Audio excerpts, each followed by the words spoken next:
नमस्कार दोस्तों, स्वागत है आप सभी का हिंदी स्टडी में। दोस्तों आज हम पढ़ने वाले उपन्यास हैं और जो आप पहली बार मेरे चैनल पर आए हैं तो चैनल को सब्सक्राइब कर लेना। दोस्तों मैं प्रेमचंद युगीन उपन्यास, प्रेमचंद से पूर्व के उपन्यास और प्रेमचंद जी के जो बाद के उपन्यास हैं उनकी वीडियो डाल चुकी हूँ अलग अलग।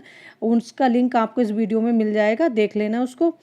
अब हम पढ़ने वाले हैं। ये उपन्यास ऐसे हैं दोस्तों, इसमें थोड़ा एक्सप्लेन करके उपन्यासों के बारे में दे रखा है। इसको पढ़ोगे तो आपको बहुत अच्छा लगेगा। ठीक है, मेरा मकसद कुछ नहीं है दोस्तों, बस सिर्फ आपकी हेल्प कराना है आपको मंजिल तक पहुंचने में। स्टार्ट करते हैं आज की क्लास। ठीक है, उपन्यास का अर्थ है। उपन्यास का क्या अर्थ है? अध्यायों या प्रकरणों में लिखी हुई ऐसी कल्पित और बड़ी आख्यायिका जिसमें अनेक पात्र और विस्तृत तथा सुबद्ध घटनाएं हों। आगे देखते हैं। इंसाइक्लोपीडिया बेनेटिका के अनुसार, इनके अनुसार क्या है? उपन्यास का मूल आधार इसमें निहित यथार्थता है। उपन्यास की सबसे महत्वपूर्ण विशेषता होती है कि यथार्थता होना उसमें आवश्यक होता है।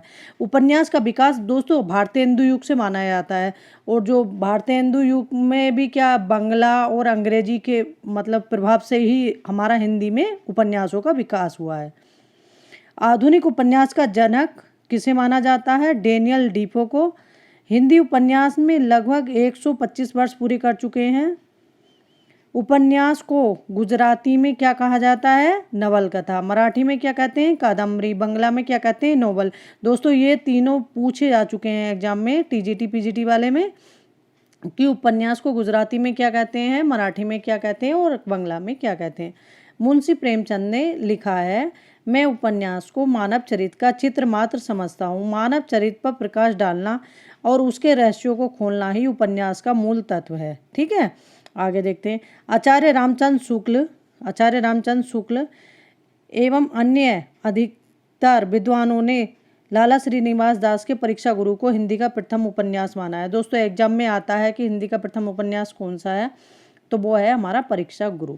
ठीक है, आगे देखते हैं। श्री कृष्ण लाल ने देवकीनंदन खत्री द्वारा रचित चंद्रकांता को हिंदी का प्रथम उपन्यास माना है। जो देवकीनंदन खत्री है उन्होंने किसको पहला उपन्यास माना है? चंद्रकांता को।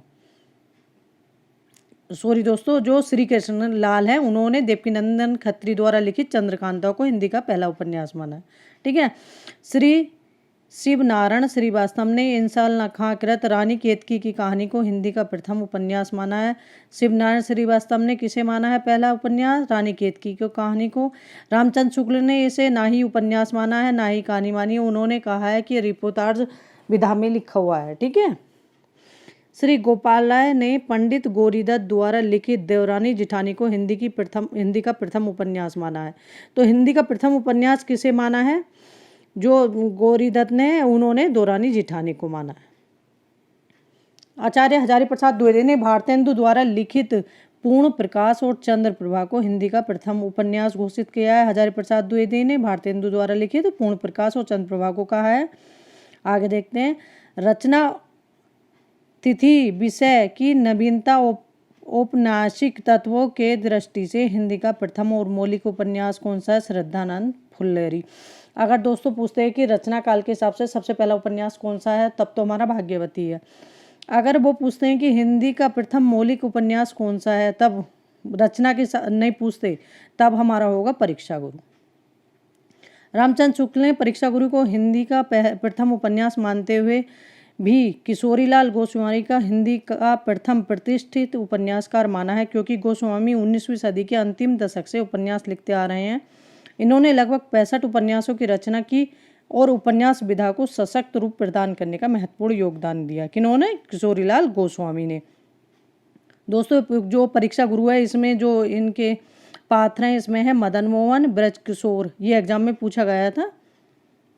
पंडित बालकृष्ण भट्ट ने नूतन ब्रह्मचारी उपन्यास में, जो नूतन ब्रह्मचारी हैं, ये उपन्यास किसका है? बालकृष्ण भट्ट का दोस्तों। तो यह है पुत्र ब्रह्मचारी विनायक के सरल व्यवहार के प्रभाव से डाकुओं के सरदार का हृदय परिवर्तन का चित्रण किया गया है।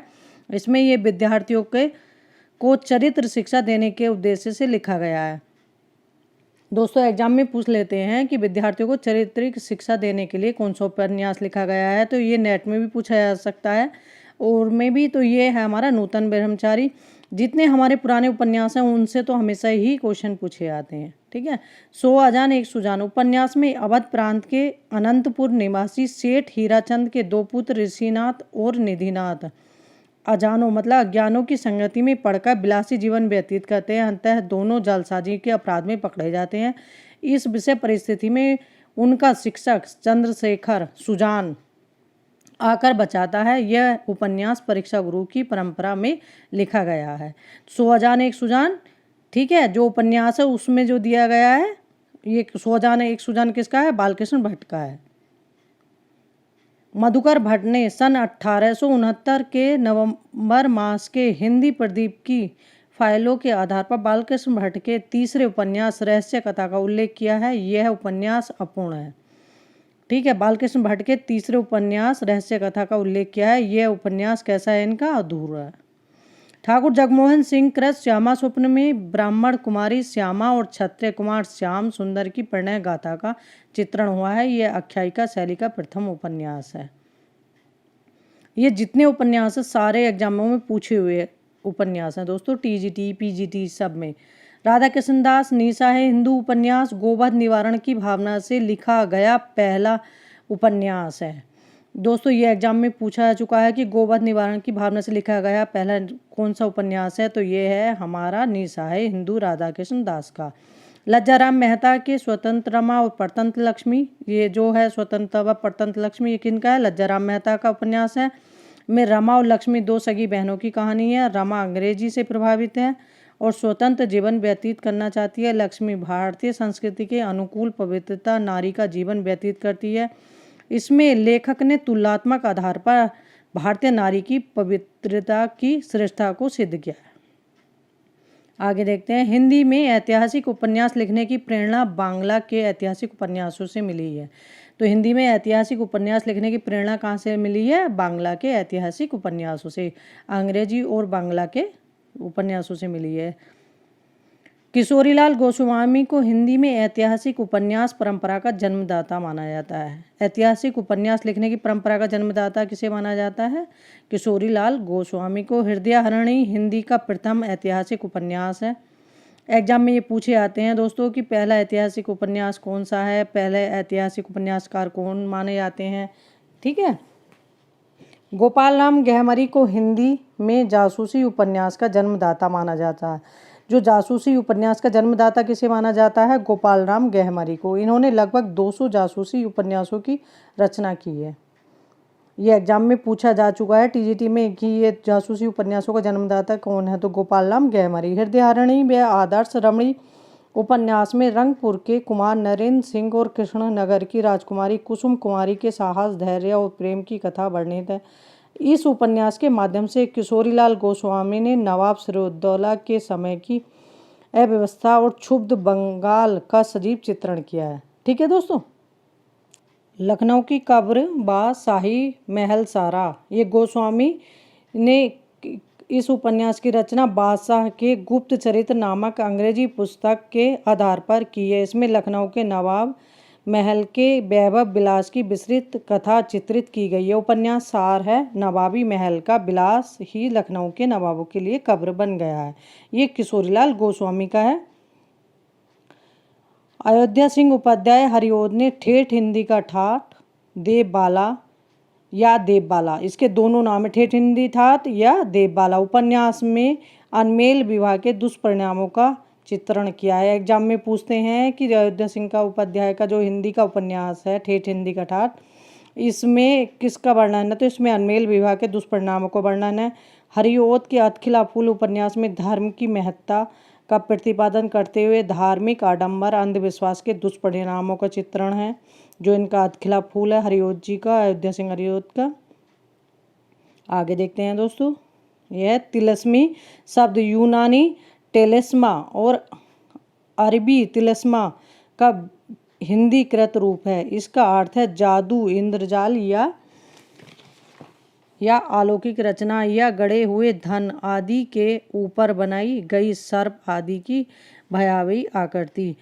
हिंदी में तिलस्मी एरी उपन्यासों के प्रवर्तक कौन है? बाबू देवकीनंदन खत्री हैं। कौन है? बाबू देवकीनंदन खत्री। तिलस्मी एरी उपन्यासों के कौन है? बाबू देवकीनंदन खत्री।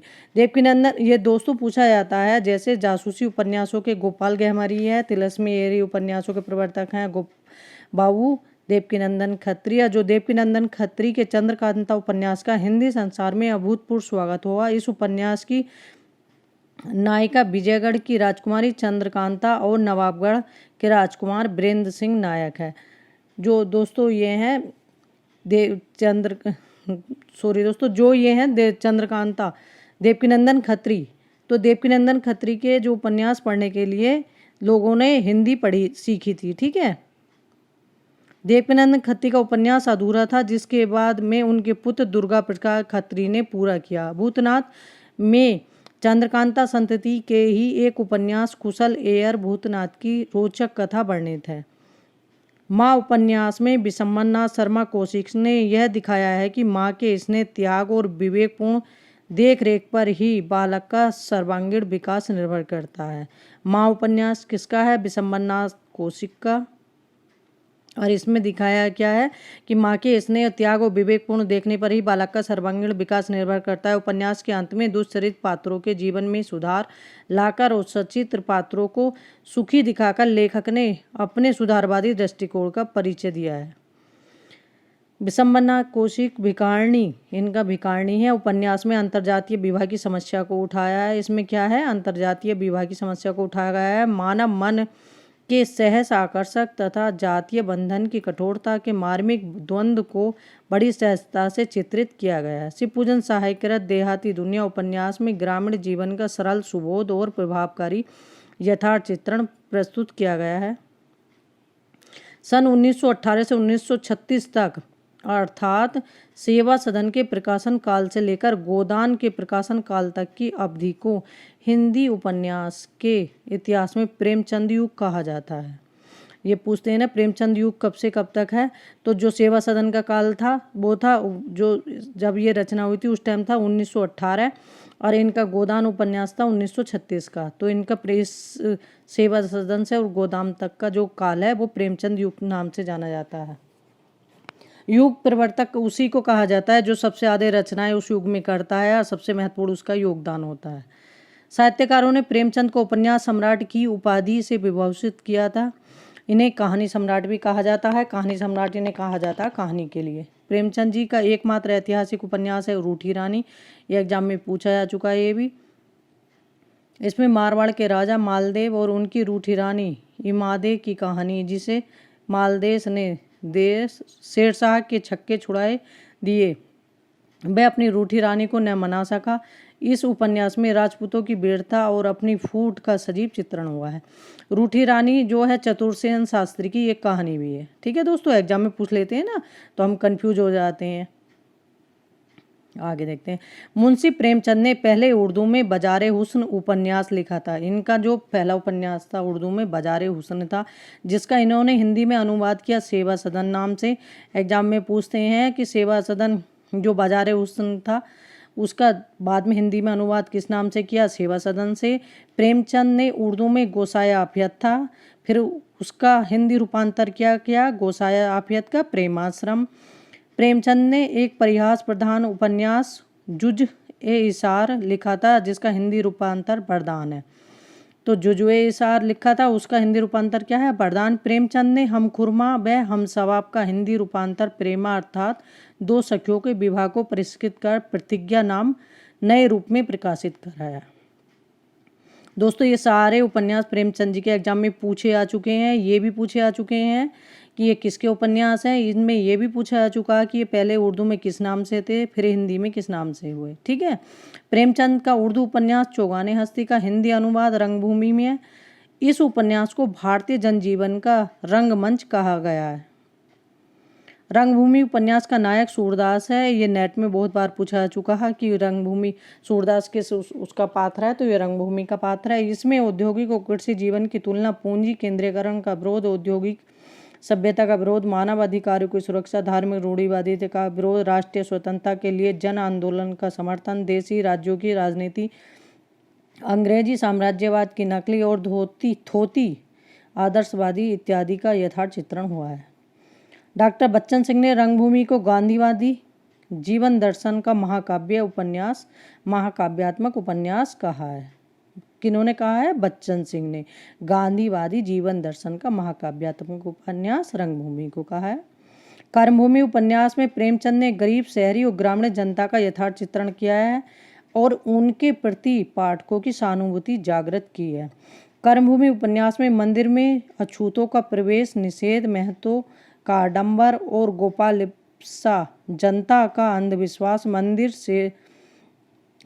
मदिरा सेवन आदि सामाजिक और धार्मिक समस्याओं के साथ ही मजदूरों, किसानों की दुर्दशा, सरकारी दमन, पूंजीपतियों का शोषण आदि राजनीतिक और आर्थिक समस्याओं को उठाया गया है। इस उपन्यास में शहर की क्रांति का नेतृत्व शांति कुमार तथा सुखदा ने किया है। गाँव का आंदोलन अमरकांत और आत्मानंद ने संचालित किया है। कायाकल्प प्रेमचंद का नए ढंग का उपन्यास है। इसमें कई जन्मों की कहानी है। जो प्रेमचंद जी का जो कायाकल्प है, ये क्योंकि इनके अंदर का भी पूछ लेते हैं कि इस उपन्यास के अंदर क्या है। दोस्तों, ये बहुत बार पूछा जा चुका है। निर्मला में सेवा सदन के समान ही दहेज प्रथा के अनमेल विवाह की समस्या को चित्रित किया गया है। यह अभी टीजीटी में भी पूछा गया था। आगे देखते हैं। कला की दृष्टि से गबन प्रेमचंद का प्रथम श्रेणी का उपन्यास है।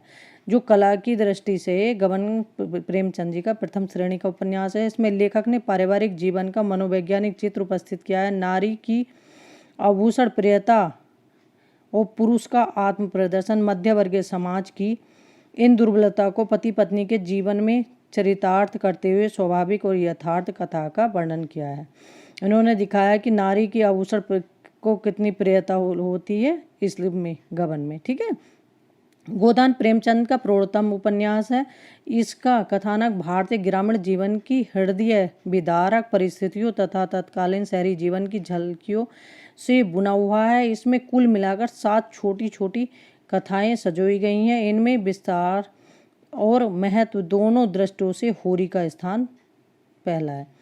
चतुर्सेन शास्त्री का सोना और खून किनका है? चतुर्सेन शास्त्री का उपन्यास है। सिपाही विद्रोह से लेकर भारतीय इतिहास के एक विशाल अंश को प्रस्तुत करने के उद्देश्य से लिखा गया है। चतुर्सेन शास्त्री कृत वैशाली की नगरवधू बहुचर्चित उपन्यास है। इसमें वासुदेव, महावीर स्वामी और गौतम बुद्ध सभी एक साथ उपस्थित हैं। चतुर्सेन शास्त्री का सोमनाथ है उपन्यास है। ये गुजरात के चालुक्य राजाओं द्वारा निर्मित भारत प्रसिद्ध शिव मंदिर को महमूद गजनवी द्वारा 1024 ईस्वी में तोड़े और लूटे जाने की ऐतिहासिक कथा को आधार बनाकर लिखा गया है। बैर अक़साम उपन्यास में वेद, ब्राह्मण, स्मृति, पुराण आदि के साथ ही मिस्र, मेसोपोटामिया, बेबीलोन, पर्सिया, यूनान आदि देशों की पुरातत्व कथाओं के आधार पर देव, दैत्य, दानव, मानव, यक्ष, गरुण, बानर, महिष आदि प्रागैतिहासिक जातियों के जीवन एवं संस्कृति का काल्पनिक चित्रण किया गया है। राहुल सांस्कृतायन ने सिंह सेनापति में लिच्छवी, सिंह सेनापति किनका है? राहुल सांस्कृतायन का। इसमें लिच्छवी और जय योध्या ने योध्या गणतंत्र की जीवन व्यवस्था की कल्पना मार्क्सवादी साधारण व्यवस्था के अनुरूप कथाबद्ध की है। रांगे राघव कृत मुर्दों का टीला उपन्यास में ELT में पूछा गया था उत्तराखंड में कि मुर्दों का टीला किसका उपन्यास है? रांगे राघव का है। उपन्यास में पुरातात्विक साक्ष्य के आधार पर मोहनजोदड़ो की सुमन सभ्यता एवं उसके विनाश की काल्पनिक कथा का चित्रण हुआ है। रांगे राघव के कब तक पुकारू उपन्यास में ब्रज के नटों के जीवन का चित्रण हुआ है। ये एग्जाम में पूछा गया है PGT में कि ब्रज के नटों का जीवन का चित्रण किसमें हुआ है, तो वह है कब तक पुकारू में। चीवर उपन्यास में हर्षवर्धन और राजश्री के जीवन काल का चित्रण हुआ है। जो चीवर उपन्यास है दोस्तों, इसमें हर्षवर्धन और राजश्री के जीवन काल का चित्रण हुआ है। ठीक है दोस्तों, आज इतना रहने देते हैं। नेक्स्ट वीडियो में अभी 2 पार्ट और बनेंगे, इसका विस्तार से अध्ययन करेंगे। ठीक है। और दोस्तों, कहीं बोलने में गलती हो जाती है मेरे से, तो उसके लिए मैं माफ़ी चाहती हूँ। थैंक यू दोस्तों मेरी वीडियो देखने के लिए।